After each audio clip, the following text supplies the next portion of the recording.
Is China secretly running the United Nations or at least influencing it? How did China hijack the United Nations? Has China outsmarted the Americans at their own game?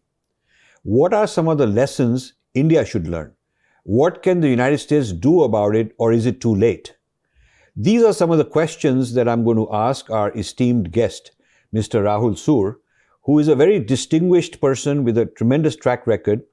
He retired as an Inspector General of Police in India, which is a very senior position in law enforcement, was a former UN Chief of Conduct and Discipline in the Office of the Special Representative of the Secretary General in Haiti. He was Chief of Peacekeeping Evaluation of UN Peacekeeping Missions, and so on. There's a huge list of credentials he's had. He has a bachelor's degree from St. Stephen's College, same place I went to, and a master's degree from the Kennedy School of Government at Harvard University. Welcome, Rahul. Thank you very much, Rajivji. I'm delighted to be here. And I'd like to say that I'm a long-term admirer of your intellectual output and its relevance. Thank you so much. What year did you graduate from St. Stephen's? I graduated in 1977 and then went on to the Faculty of Law. Good. Delhi University. Yeah. I graduated in 71, so we missed each other by a few years. I see, yes. But glad to have met you now. Excellent. So, we met recently. He's followed my work. We've known each other. And we just started physically meeting here in New Jersey at various events, and we decided to collaborate. So today we're going to talk about China and the United Nations. Now, your previous role in the UN, you were looking for kind of internal integrity of the UN system. Yes. Looking for, would it be too much of an analogy or accurate to say that something like the FBI does in the United States, they look for crimes and they investigate crimes or something going wrong, and your job was to do that within the UN? Is that what the role was? Well, in the peacekeeping? Yes, my role was that of accountability. It is not individual wrongdoing, but what we were doing, what I was responsible for was evaluating the relevance, efficiency, effectiveness, and impact of UN peacekeeping missions. As a system? As a system. For instance, we used to select special topics, which could be cross-cutting, and also, specific UN peacekeeping missions, and then go and do fieldwork and then write reports on them for the intergovernmental bodies so that it could be improved. So consequently, it was a systemic effort, but certainly it is part of the accountability and oversight spectrum. So, that's the people who keep them honest, keep the whole system honest, kind of an internal auditor of a certain kind. Yes, exactly. And in that capacity, therefore, you had a lot of access to a lot of information and knowing who's doing what and so on. And therefore, the ability to come up with your own assessment of what's right and what's wrong. And that is what we're going to talk about regarding China. Yes, it was a privilege. It was a privilege to work out there and be exposed to all the richness and the diversity of the UN system. Yeah. So how open were the authorities in the UN if you found something wrong and brought it to their attention? Were they defensive? Were they going to look at it?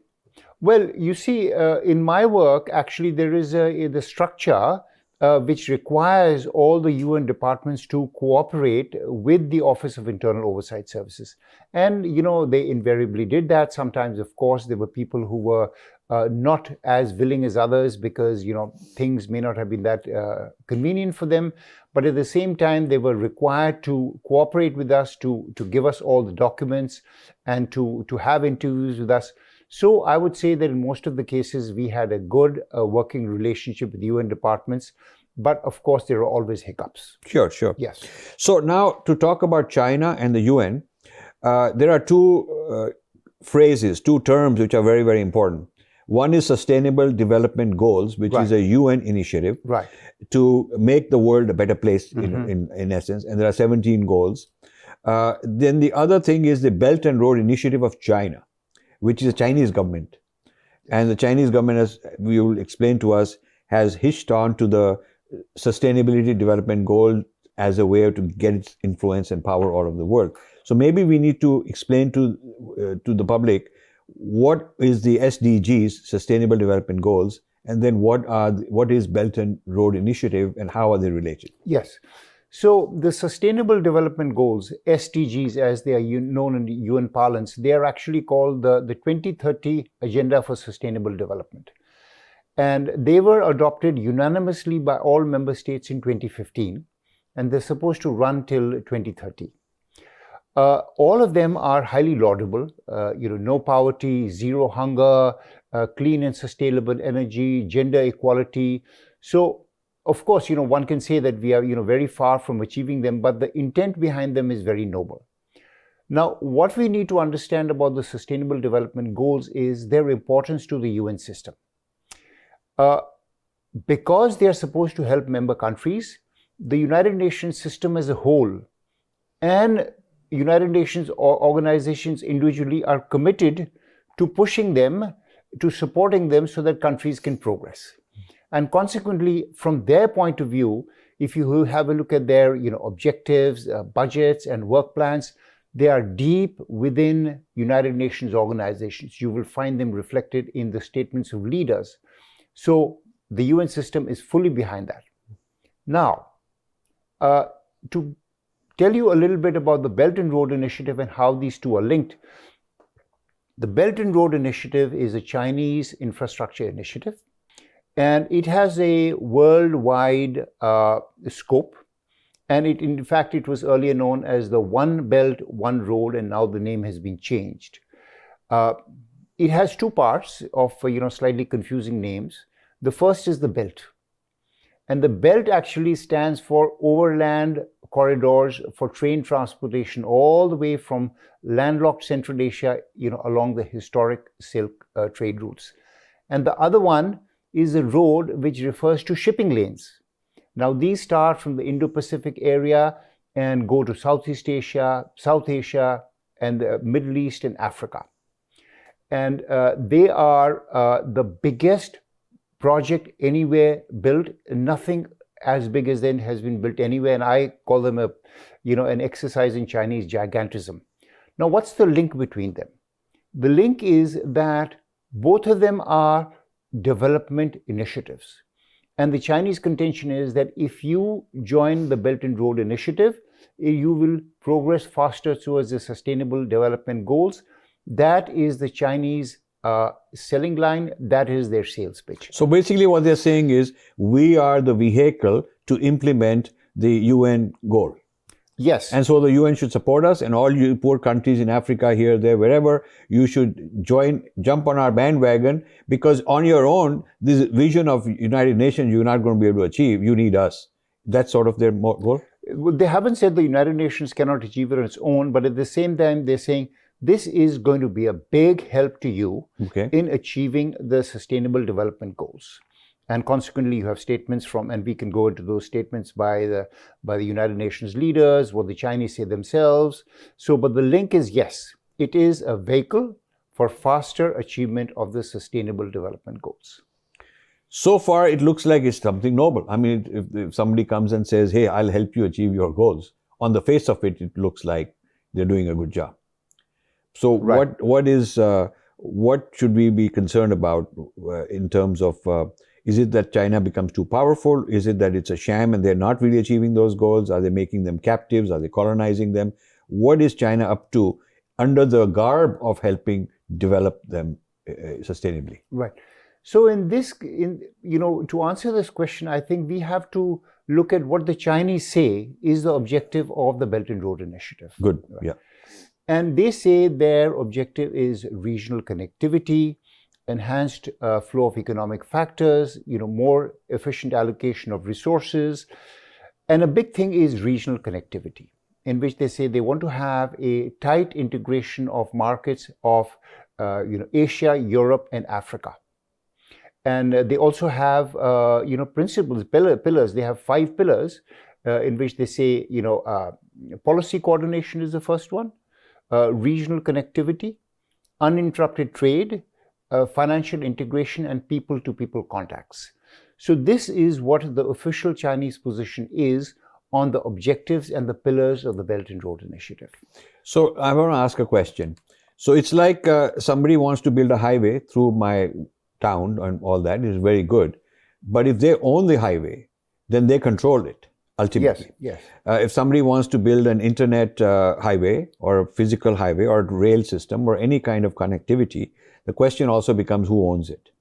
So it would be one thing if China in its generosity said that we are going to do all this and turn it over to the United Nations to own it and operate it. It would be different if China said we're going to own it, we're going to operate it, so it's ultimately going to be in our control. So which is it? So I think that, the vision which China wants to project to the world is best captured in what President Xi Jinping said. And I'm going to quote him out here. He said that the programs of development are going to be open and inclusive, not exclusive. Okay. There is going to be a chorus comprising all the countries along the routes, not a solo for China itself. End of quote. So therefore, the vision, in rather poetic words of Xi Jinping, is that it's going to be a cooperative venture. Okay. But in order to determine whether it is there or no, we have to dig deeper and see what the data says, what the analysis says, because it is not only words that count, but it's actions that matter. Yeah, because China is known to be a hypocrite. I mean, they talk about all kinds of things, like with India on the border. They've been talking all this China bye-bye, but they're actually doing just the opposite. Right. So what are their actions in terms of the implementation of this Belt and Road initiative vis-a-vis who gets to control it? Are they in control, or is that client country that they're trying to help in control? Right. So in terms of, again, as I said, that if you want to examine the worth, the value of Chinese statements, I think we have to situate it in the matrix of what the Secretary General says. Okay. Right. Because the Secretary General is the leader of the United Nations and he sets the tone for what the organization does. Right. Now, in this case, the Secretary General, first of all, the question is, what's his attitude towards China? His attitude towards China is unreservedly positive. And what he has said, he has, in his many speeches, and I can certainly give examples, he's praised it for its role as a central pillar of international cooperation and multilateralism. Today, China has a leading role in promoting multilateralism in the world. China has a vision that globalization is a good thing that needs to be promoted, even if there are aspects that can be corrected, can be improved. Some people are left behind. But the Chinese approach is that we need better globalization, and we need, with the Belt and Road Initiative, to create the conditions for larger areas of the world to benefit, in order exactly for globalization to be an opportunity for all, for nobody to be left behind, as we also are committed to through the Agenda 2030 that was approved by the General Assembly of the United Nations. Yeah. So I think this morning's speech is the confirmation of what has been the very clear commitment of China to a fair globalization, to fair and free trade, and to a multilateral governance able to respond to the global challenges we have today, namely in relation to climate change. He has also very strongly endorsed the Belt and Road Initiative, saying that he has essentially made three claims. One, that it is linked to the SDGs. Two, that it's going to help in easier financing. And three, it's going to be good for the environment because it's going to help reverse the negative impact of climate change. Now, the third one, helping reverse the impact of climate change, is very important because the Secretary General has said that climate change is a defining issue for times and it poses an existential threat. So in order to examine Chinese actions, we have to see whether the three claims which have been made by the Secretary General add up to scrutiny or not. So if you take the case of Sri Lanka, right, where the Chinese gave a lot of money and the Sri Lankans couldn't afford to pay it back, right, so they took control of the major project. Yeah.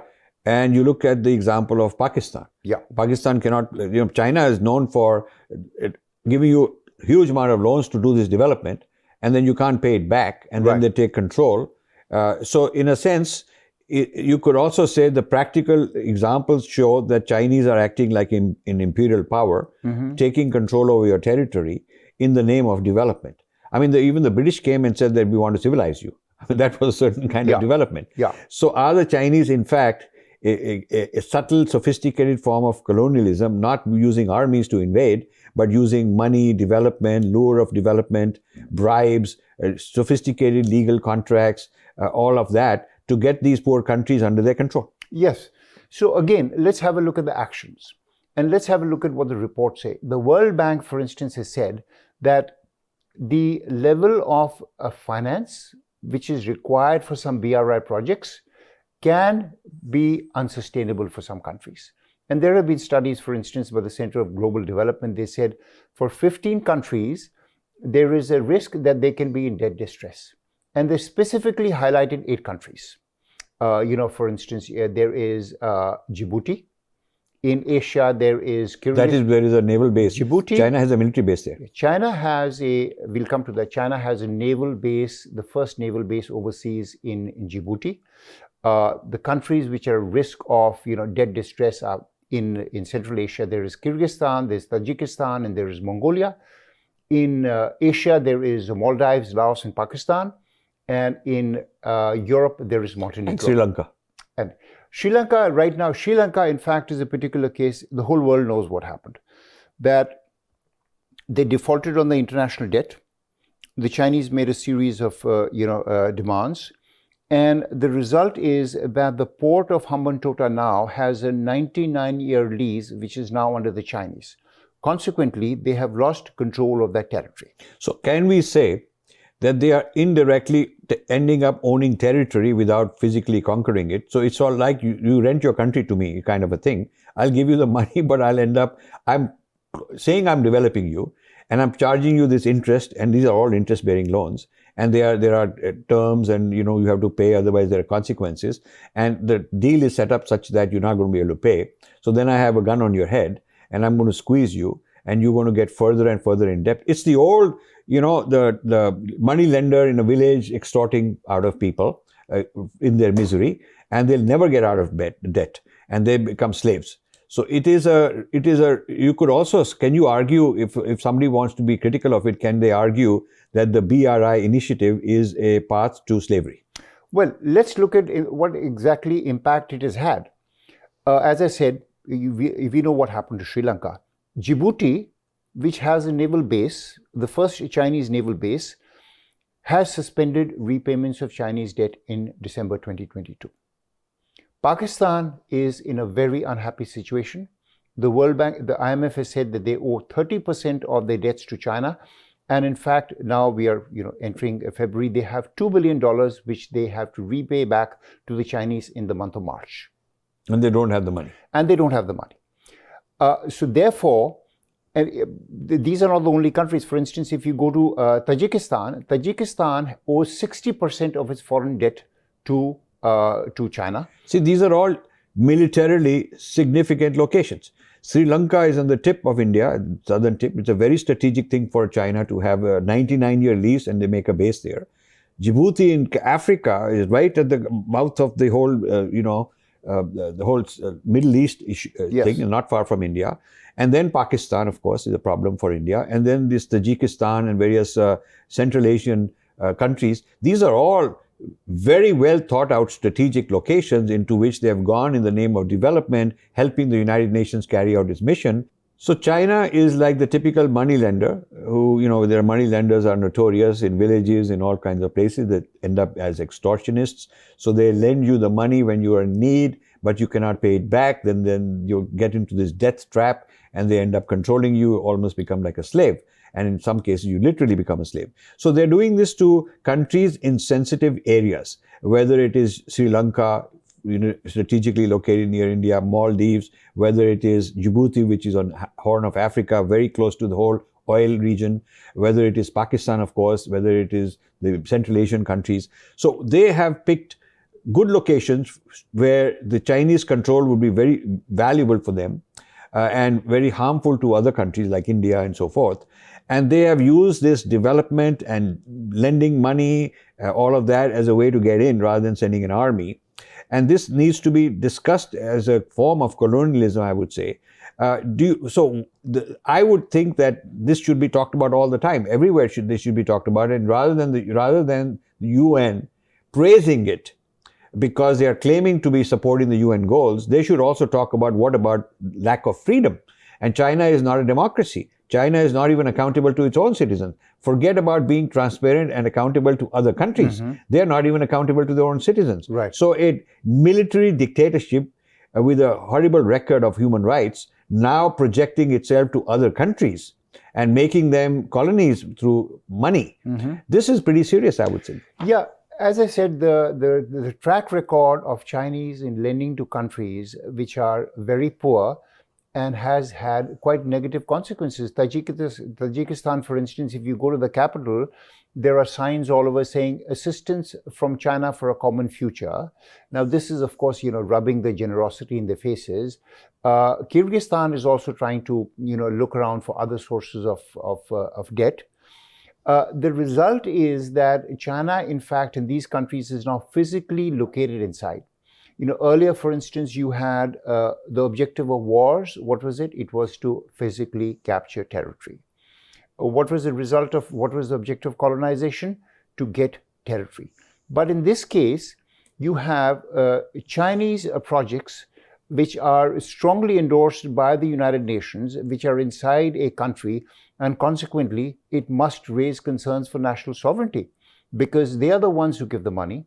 They are the ones who execute the projects, and they're the ones who control it. So I think the implications of this are certainly very serious from the point of the countries who are being lent these huge amounts of money. So besides the money and the financial control, is it also true that the Chinese want that the project should be carried out by a Chinese construction company? Yeah. And Chinese consultants? Yeah. So they're also their equivalent of the McKinseys and the Price Waterhouse and the Ernst & Young Chinese. We in India think that it's all these American consulting companies because in India that's the case. But if you go to Africa and you go to Middle East and you go to Central Asian countries, it's all these Chinese consultants that are all over the place because Chinese gives the money and they bring their consultants and their own construction companies to get the orders and do the work. So it's also lending money to a customer so he buys your product. Yeah. So I think that your summation is accurate, and let's have a look at what is happening. There have been studies in this. The World Bank, for instance, has said that 3/5 of the projects are awarded by the Chinese government to the Chinese, and they have clearly said that there is little transparency about the selection processes, for selecting these firms. So this is very clear, very important to repeat. 3/5, 60% of the work done on these projects that China is funding is by Chinese companies. Yes, Chinese companies. Right. The rest may be local, minor work local people are doing. And in fact, there's more. One example of how, in fact, it is Chinese companies who are profiting from this comes from Pakistan. The China-Pakistan Economic Corridor. Now, you have on record a senior Pakistani official saying that our policy is that when we award contracts for large public sector or large projects, they are meant to be given only after international competitive bidding. But here's the big but. He says, but in the case of China, since all the money is being given by China, since the firms are being selected by China, since the Chinese government will be responsible for the performance, there will be no international competitive bidding. So besides the money issue and the debt issue, and the fact that the local technology and their local expertise and consulting and their own local companies are not the ones that are benefiting and getting experience. Chinese are getting experience in carrying out projects all over the world. So they're becoming the technology leaders, the construction leaders, because they're pushing their companies for export. It's like we're proud that Tata Consultancy is doing projects all over the world, okay, and it gives us pride. But forget Tata Consultancy. There are bigger companies, many companies, Chinese, that are doing such projects all over the world. Yeah. So they are building up their knowledge and infrastructure. And also, I would say, there's a security risk. Because I do know that for example, in Zambia, in some of the African countries, they have, as part of the infrastructure, they're putting surveillance. So they're putting all these cameras and surveillance and so on. and they have, with facial recognition and image recognition, they're keeping track of who's who, where people are moving, all this security. And in the name of protecting the country's security, protecting the country from enemies, they are monitoring everybody. And so they know whom to blackmail. They know what the movement of police, the movement of tanks, the movement of anything moving in the country. The Chinese are keeping track through their artificial intelligence and surveillance of big data. So this infrastructure is also a surveillance mechanism. Like, you know, United States is concerned about Hawaii. And a lot of people are concerned about the Chinese phones and infrastructure and TikTok. And these are all mechanisms to bring out Chinese influence and capture data and keep track of you and be able to undermine you. So the Chinese Belt and Road Initiative also brings all these things with it, because it's not just they bring brick and mortar, they also bring technology, electronics. They have their own people sitting all over the place. They are bribing the local people who are working for them. So they're creating footprints and sleeper cells and technological infrastructure for surveillance. This means that they are becoming so powerful, they could actually topple a country's government. Yeah. So in this case, certainly, you know, the very fact that you are located physically inside the country will give you access, because you are right there. And, you know, what are the instruments which you are going to employ to keep you know, knowledge of what's going on? Certainly, this cannot be ruled out, because after all, it is a security state. And let's also not forget that they are also under threat in some countries, for instance, in Pakistan, where they have been targeted by terrorists. So it would be certainly reasonable on their part to make sure that they use their physical presence in ways which go beyond simply, you know, merely implementing contractual obligations. Right.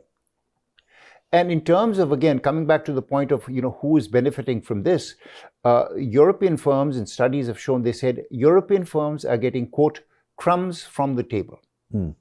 And it has been widely commented on. I have gone to Africa many times, many countries, South Sudan.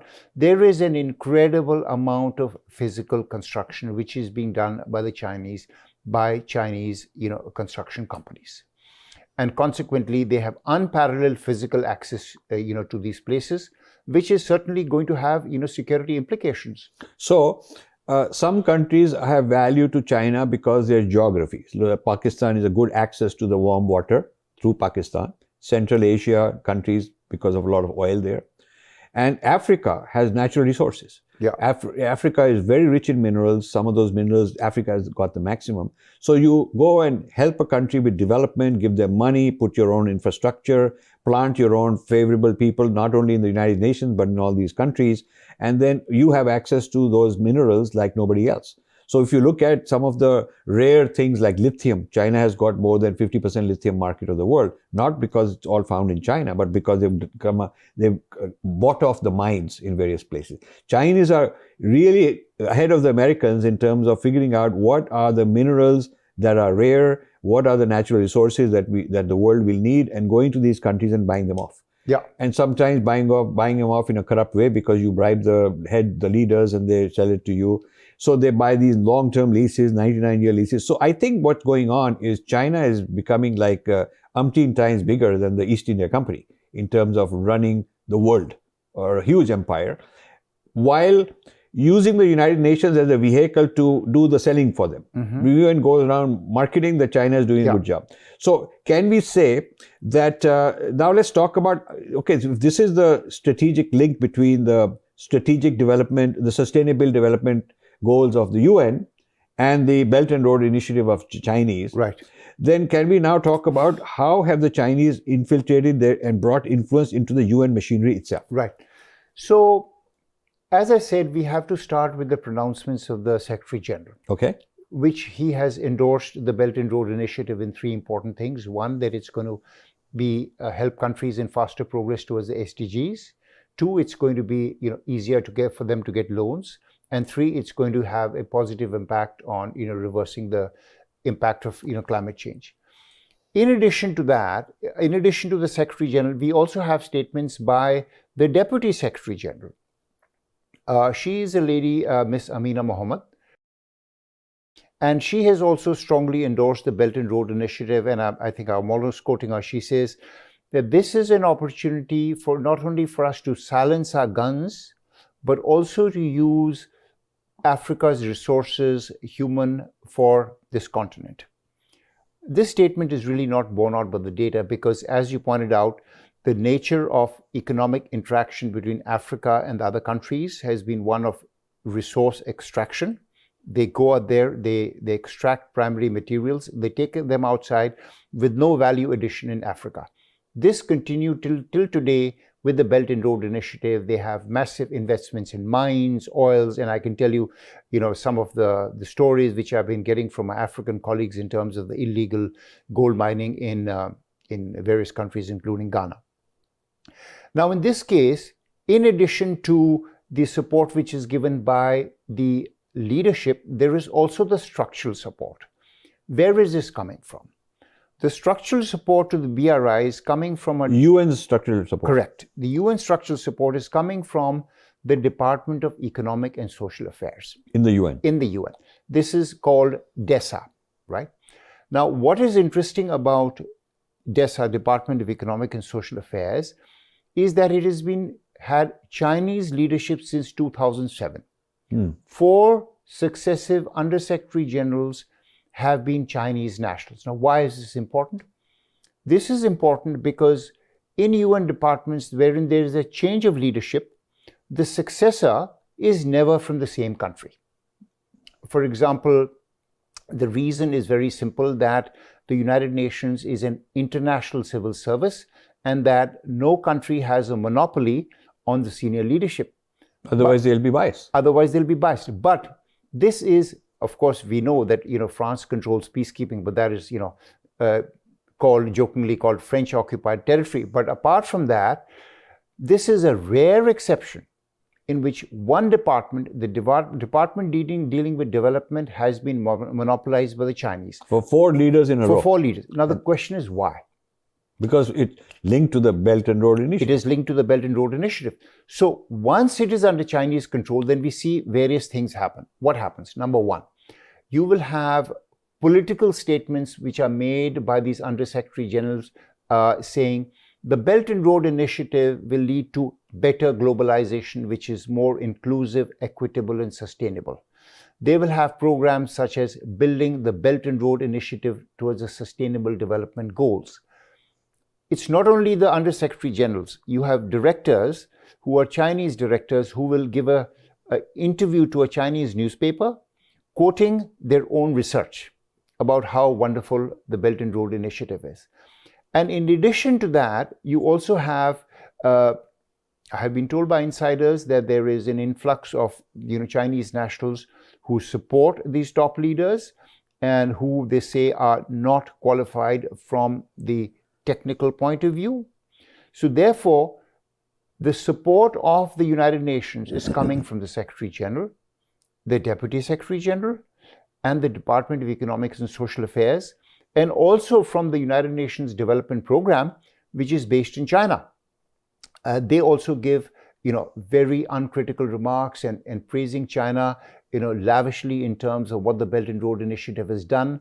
So it seems that the United Nations system is all in for BRI in pitching China's sales line. So it seems that United Nations is a giant multilateral machinery that the Chinese are taking control of. It's a machinery because it's got so many employees, so much infrastructure, so much clout, so many legal rights they have, so much credibility they have. Now, it was set up by the Western powers after World War II. And then for a while, there were 2 camps. There was the Soviet camp, and then there was the American camp, and India was the leader of the non-aligned neutral camp. And that was the power structure. And India had a lot of clout. But now it seems that the clout of India is gone, the clout of the United States is gone, United States has retreated, and China has taken over. So this is a gigantic machinery ready-made that other people have made for you, and you just step in and take over, put your own people there, and get them to talk your talk. And they become like brand ambassadors for the Chinese Belt and Road Initiative. So do you see it that way? Well, certainly that if you have a look at what they have done with the Belt and Road Initiative, they have made very serious inroads into the United Nations system. They have got the endorsement of the Secretary General. They have got the critical department of the United Nations, on their side. They have the United Nations Development Program.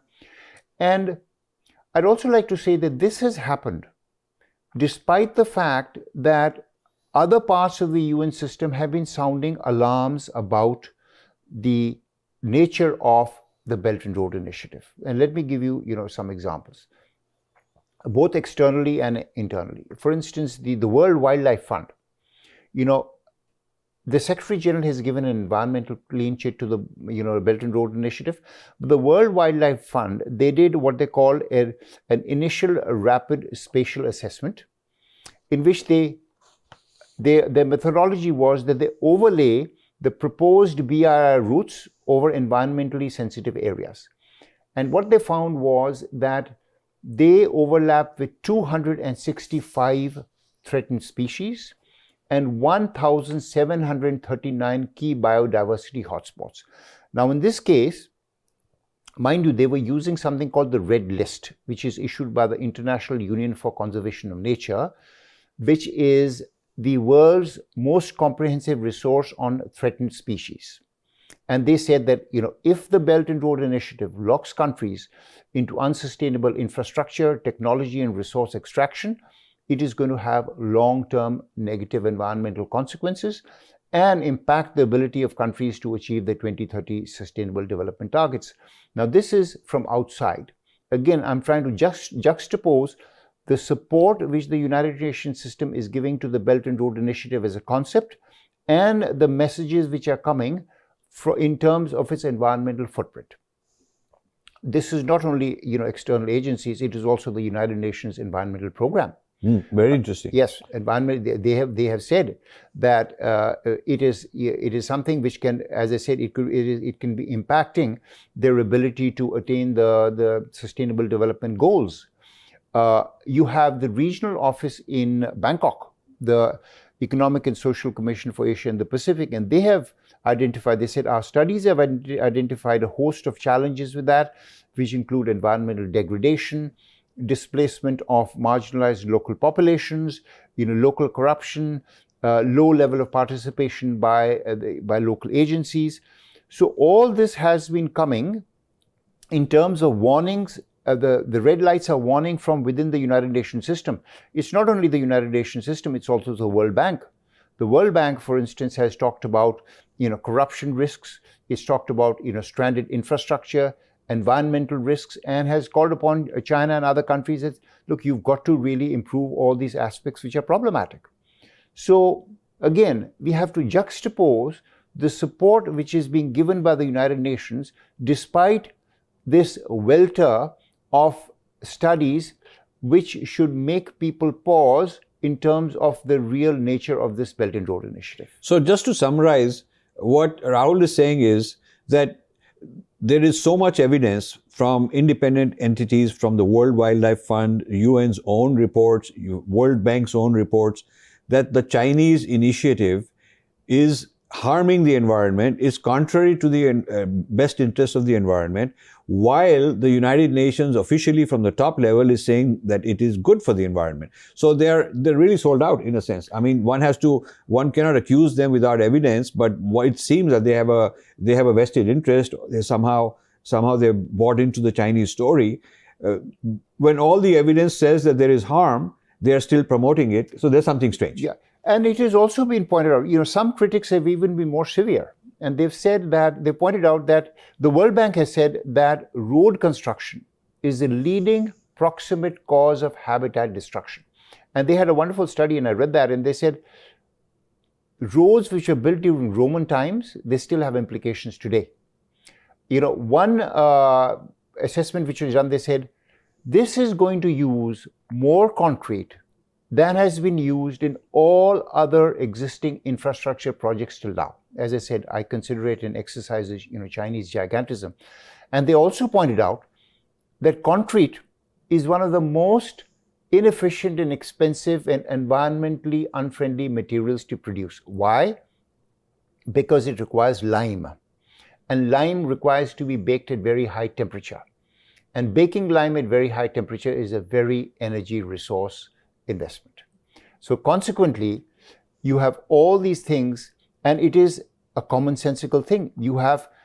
They are building everything: roads, railways, bridges, ports, dams, tunnels, skyscrapers. Every kind of infrastructure project which you can have is in this mix. And every one of them is going to be built with concrete. And concrete is an energy, disturbing product. So UN, on the one hand, promoting all this stuff about, climate change and, energy and sustainability and environmentalism, all that lip service. On the other hand, looking the other side, not taking China to task when the Chinese are violating all this stuff, giving them a free pass, which is kind of very strange. Now, I want to compare and contrast.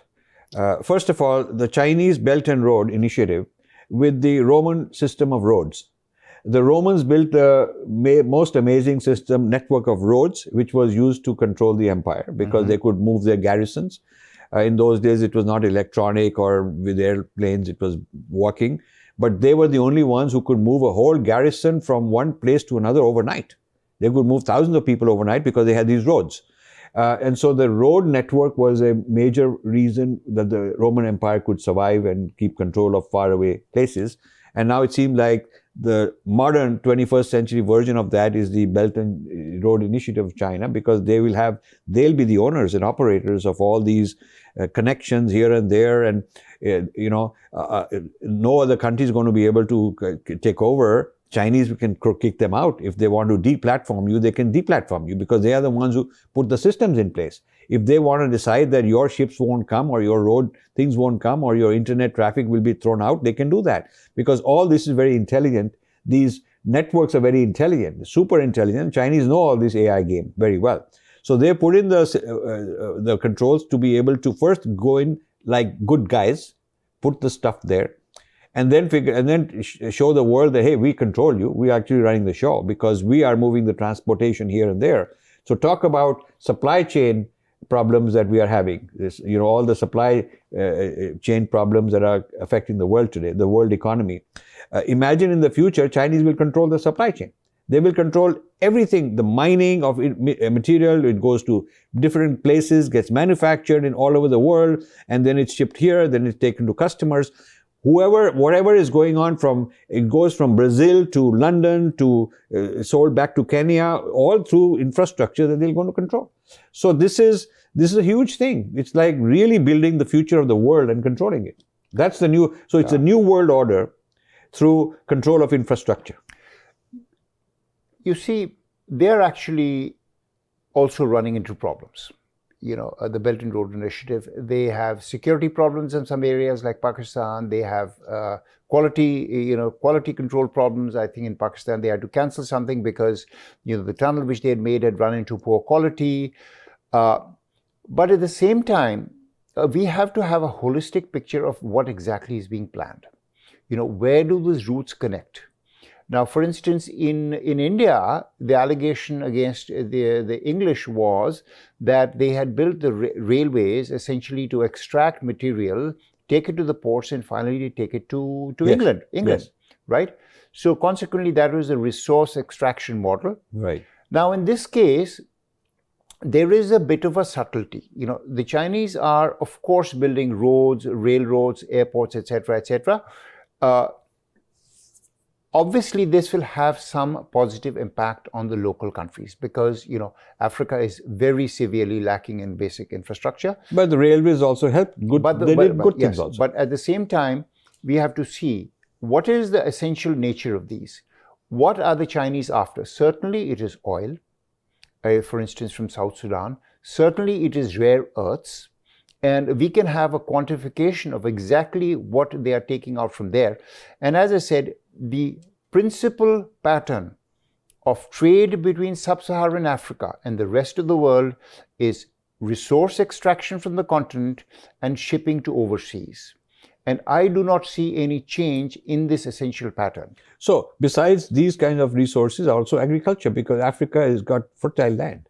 Yes. And China needs food, and the world needs food. And so China hasn't got enough of its own water supply and its food. Right. So you can also think of, controlling large countries in Africa is a long-term investment. It's like very good fertile farmland. Absolutely. That is, land is a resource, and what lies underneath the land is the resource. But there is opposition also. For instance, illegal, gold mining, which is going on in Ghana, has created a local problem. So the very ambition of this needs to be determined by exactly where the roots are going and for what is being taken out. We should have a clear-eyed view on this. At the same time, this could be an example of possibly of imperial overreach, where they have possibly bitten off more than they can chew. Time will tell on this. But you see, all imperial powers make mistakes and learn. Yeah. I mean, the Romans learned, the Portuguese learned, the British learned. The point is, and the key to artificial intelligence is feedback and become better. Yeah. That's what you do. Chinese are quick to do that. I mean, Chinese made a lot of mistakes in the basic products they were making. They were cheap products. Now they're making the world-class products. So Chinese are also smart people. They will learn. So all these mistakes they're making, China does not have the experience of international cultural engagement the way the Europeans have. The Europeans learned all the foreign languages. They came to India, they learned all the languages. They learned how to negotiate between one community and another community. They learned all the anthropology of the country. Chinese are very new in that game. Right. Chinese are coming with money, technology, infrastructure, but they haven't sent Chinese anthropologists to study, this caste and this community and figure it out that way. China is coming from a different posture. So they're making mistakes, cultural mistakes. They don't understand the nuance of dealing with a country, but they are learning. They're quick to learn. So I think that while it's a hiccup, but it's not going to stop China because they're getting some pushbacks. I want to say something very controversial. I want to contrast how India's priority has been, let's declare Yoga Day and let's get the world to praise that we are bringing yoga to countries. And let's get all the UN people, to unanimously agree. And that's one level of influence you will compare.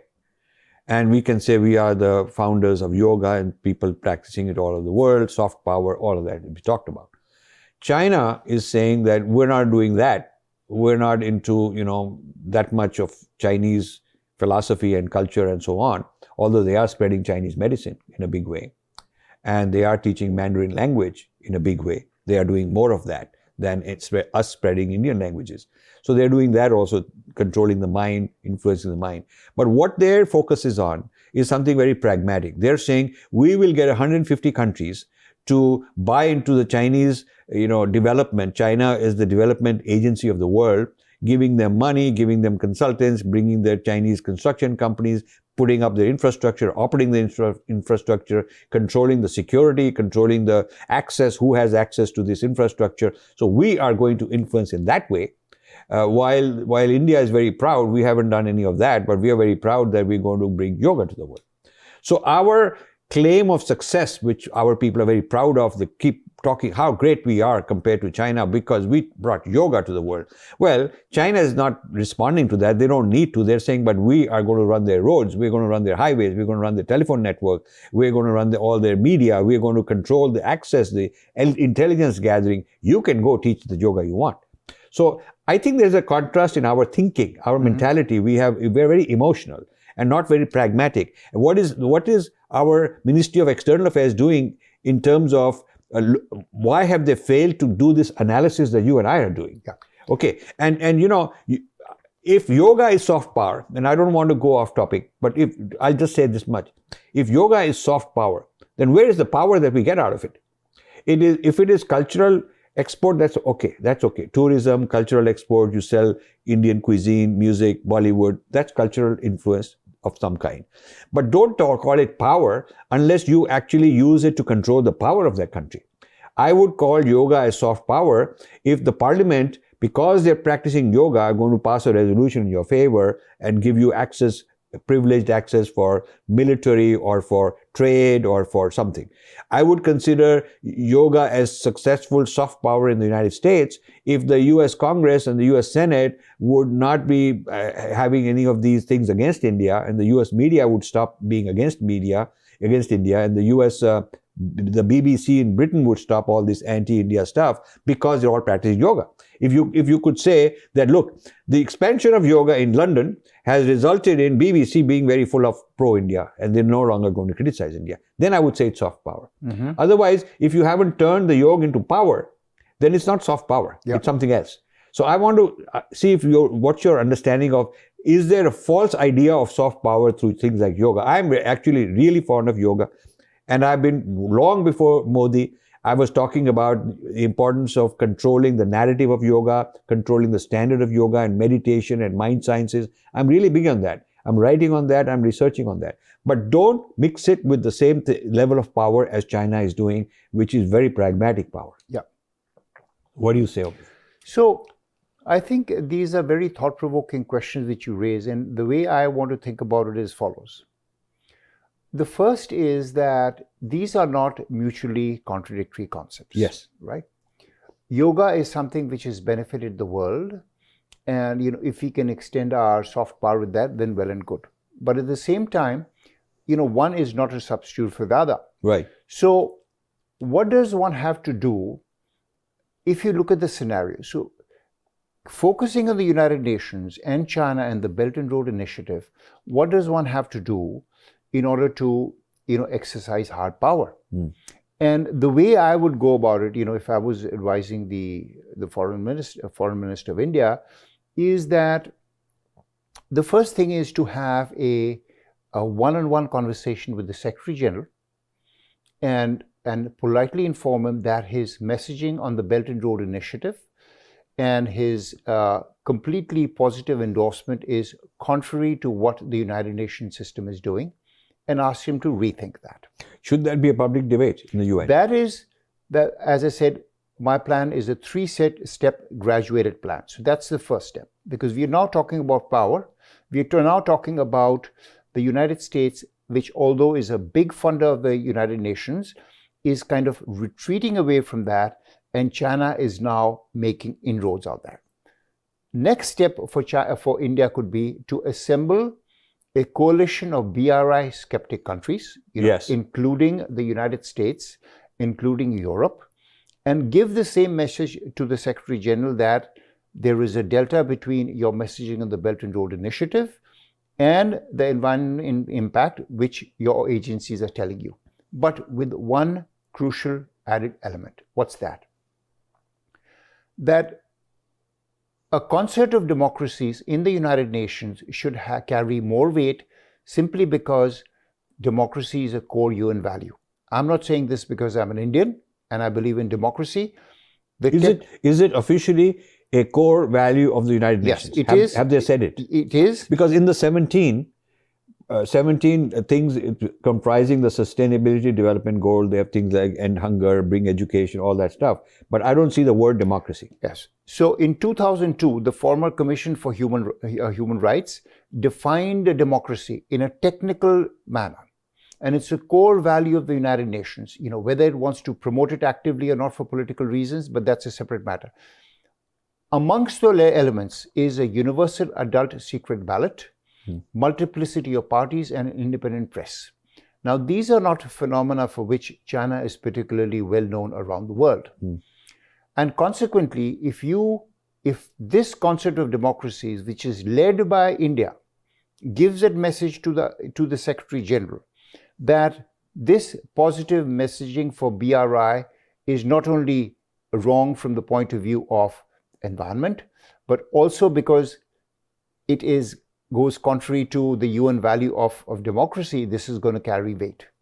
So this would be, in my opinion, if India would take the lead and come up with a coalition of democracies and establish through the multilateral UN and so on, the value of democracy overriding all these other things, I think that would be real soft power. Because, again, China has many advantages over us, but we have many advantages over China. And the biggest advantage which we have is democracy. Yes. We are a vibrant democracy, a diverse. It's an incredibly diverse country of so many languages, and consequently, it is something for which we ought to feel very proud. And you see, this is the reason there is all this attack on Indian democracy. And because they know that this is a weapon, and India has not used this weapon enough. And that is why this whole thing about India is fascist and Modi is this and that and all this BBC documentary and all kind of stuff coming is a way to smear the legitimacy of Indian democracy. And I would say, I would humbly advise the foreign minister to use this unique advantage which India has to its benefit for making sure that the Belt and Road Initiative is not something which is clandestinely, partnered by China, attaching it to the Sustainable Development Goals for its own, domestic foreign policy purposes. China is, of course, free to follow its foreign policy. It has its sovereign right to do so, like every country. But the question is whether the United Nations, which is a field for big power contestation, should yield from being divided during the Cold War to having it being taken by another country, to suit its own purposes. So if yoga is soft power, so is democracy. And more so, probably. And more so. And we need to. Because it affects the state level.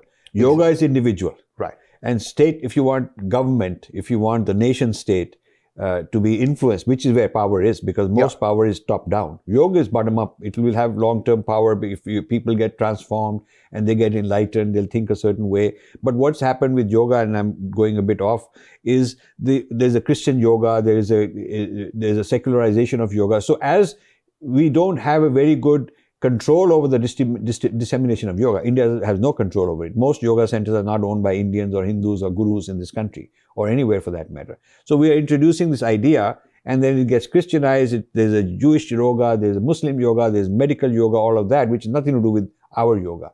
So that is sort of, we are not able to take it to the end point and turn it into power, because we don't even have a database of all the yoga practitioners. That would be one thing they would do, is communicate to these people. Know who are the 50 million, 100 million people around the world outside India that are practitioners of yoga. Then you could say, okay, we control them. There's a marketing muscle. There's a economy being built on it. So many $1 billion worth of yoga products. Yoga product economy is all in the hands of American entrepreneurs. So we haven't turned yoga into power per se. It's a nice talking point and a good cultural asset. Democracy, on the other hand, is top-down. Democracy, if you want to democratize a country, you can help them democratize, you can bring in laws, you can bring in election commission, you can influence and infiltrate that country, the ruling elite, and the parties, the political parties that are spawned out of democracy. You can really, if you do a good job of exporting democracy as a system and all the infrastructure of democracy, you could actually have a long-term footprint, and that I would consider to be soft power.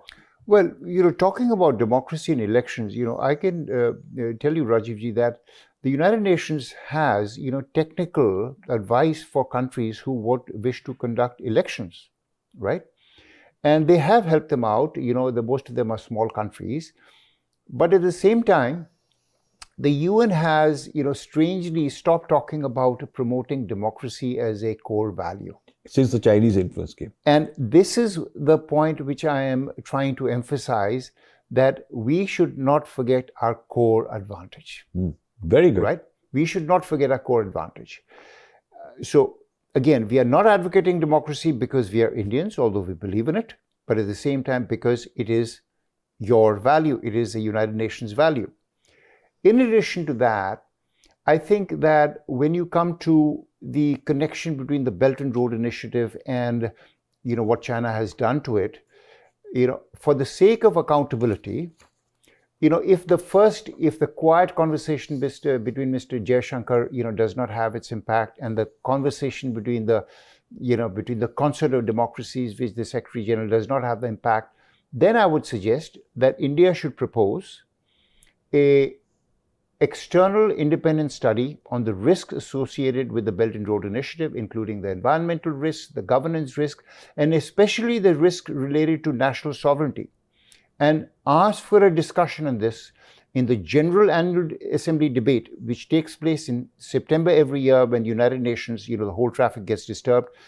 because if the United Nations is supposed to be a place for discussion of universal themes, and if the Belt and Road Initiative is positioned by the Chinese as something which is going to help all the countries, then what better forum can there be than the General Assembly for such a debate? So, a request and a proposal to the Ministry of External Affairs, this ought to be developed as a topic of research. What is the impact, the pros and cons of the Belt Road Initiative and its relationship with the United Nations? And this should be, India should put it into the Indo-Pacific and get them to involved also, because the Indo-Pacific countries also have a vested interest in this. They have a vested interest because ultimately the Indo-Pacific, 4 countries and many others who want to get in, are going to compete against China's Belt and Road Initiative, which is also Indo-Pacific centric. Mm-hmm. It is centered on the Indo-Pacific. There'll be 2 rival ways of doing it. Mm-hmm. And the Indo-Pacific countries need their response to the Belt and Road Initiative within the Indo-Pacific. And it's not that there is no opposition to the Belt and Road Initiative. For instance, France, President Emmanuel Macron has said, these roads cannot be that of a new hegemony, transforming those into, vassals, something like that. So therefore, and the Prime Minister of UK has said that the golden era of UK-China relations is over. He wasn't talking in the context of the Belt and Road Initiative, but overall.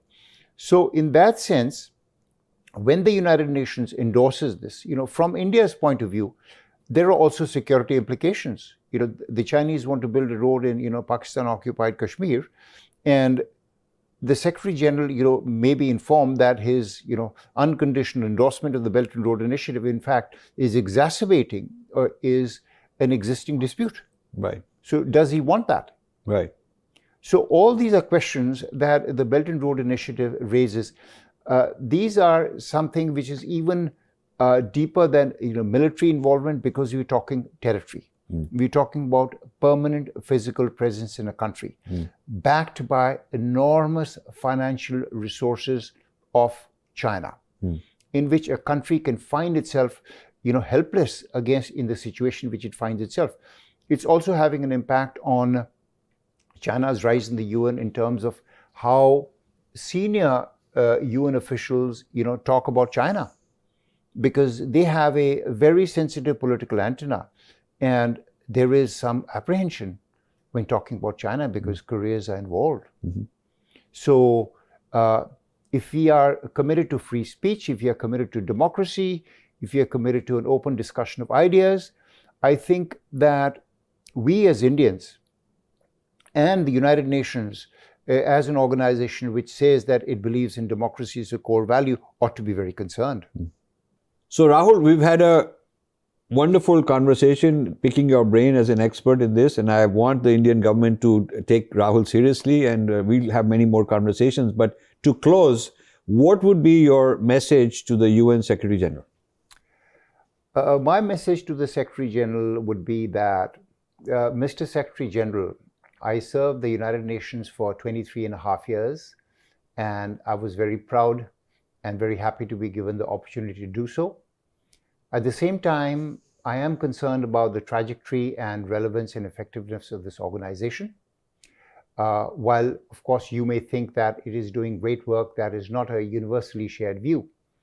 And I think that since you are in your second term, now is the time to be bold and tell the truth to the world about the Belt and Road Initiative, especially its environmental consequences, if you wish to preserve your legacy of a Secretary General who really cared about the environment.